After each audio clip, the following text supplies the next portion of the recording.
day after we take 2.5 days. This is supposed to wait to see no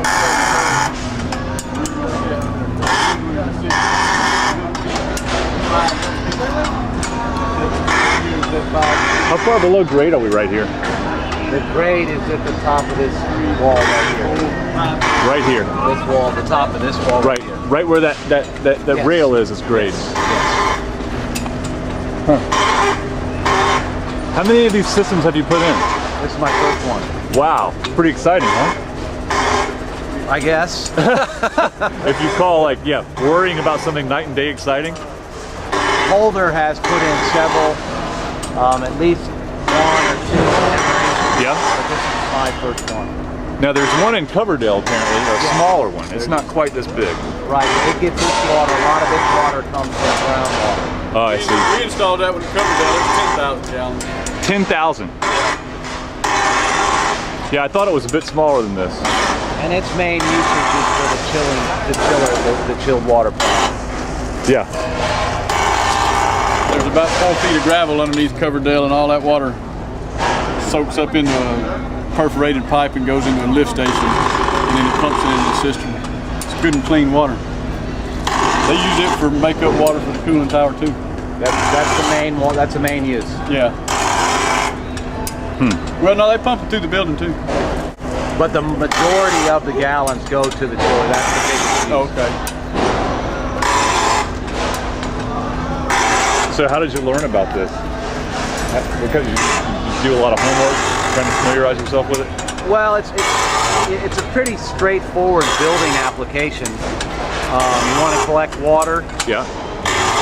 How are you going to do it? You're going to get a precast application like this. Can you build it cast in place, form it up, and pour it?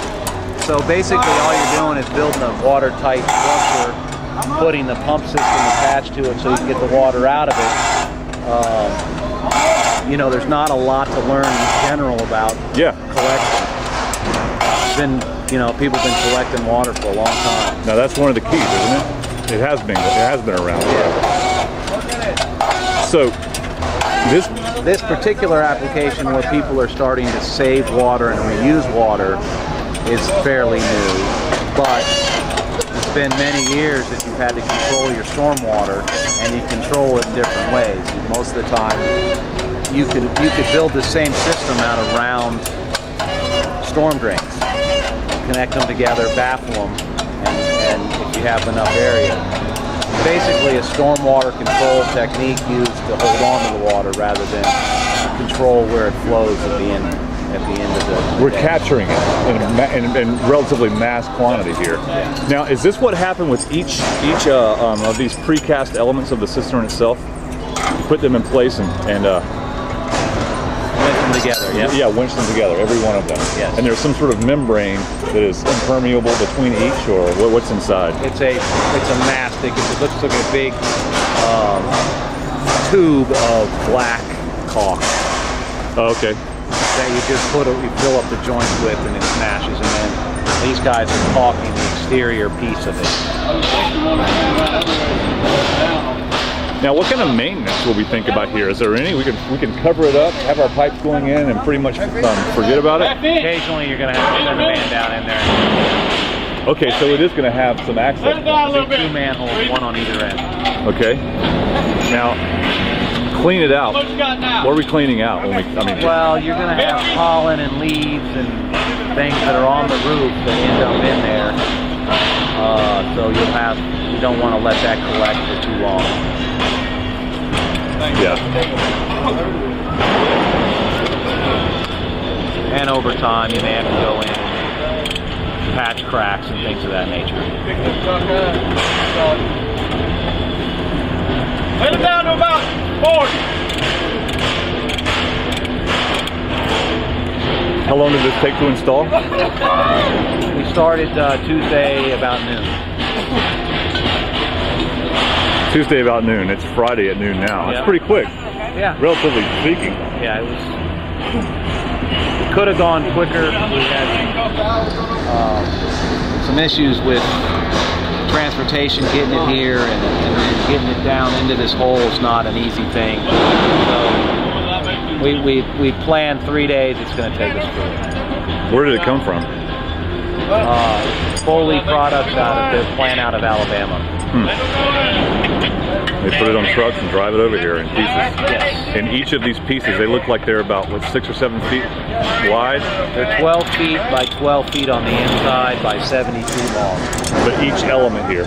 Yeah. Oh, each piece is, I think it's 8-foot sections. 8-foot sections. 12 by 12 by 8-foot sections. Well, actually, I think that doesn't add up. 6-foot sections. 6 foot. About 70, it looks 72 feet altogether. 72 feet. It's good to see that it looks relatively simple, that you can find these elements. The problem is getting, transporting something really big and heavy and then putting it in place. But with that kind of capability, the scale is really a question of how much water you're capable of recovering. And again, you want to build enough that you can get. You don't want it overflowing on a normal size range.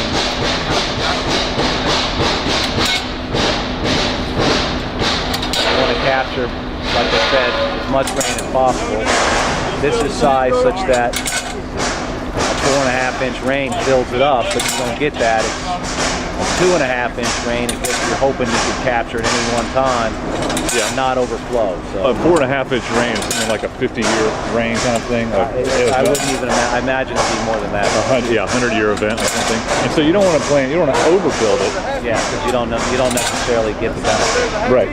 So there is a specific calculus that's involved there, but you want to hit pretty close to it.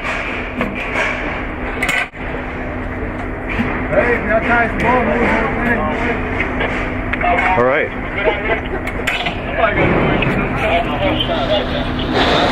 Well, John, we appreciate you telling us about this. It's very informative.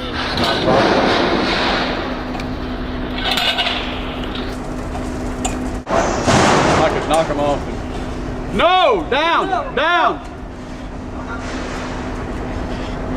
Too high. Do we have any confined things that we can get quickly? Confined space elements quickly?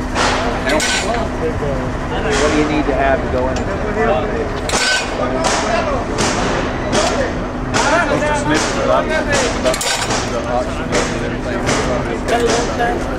Where's the closest sniffer? That's one of my trucks. We had. We've been here long enough. We got a form with it.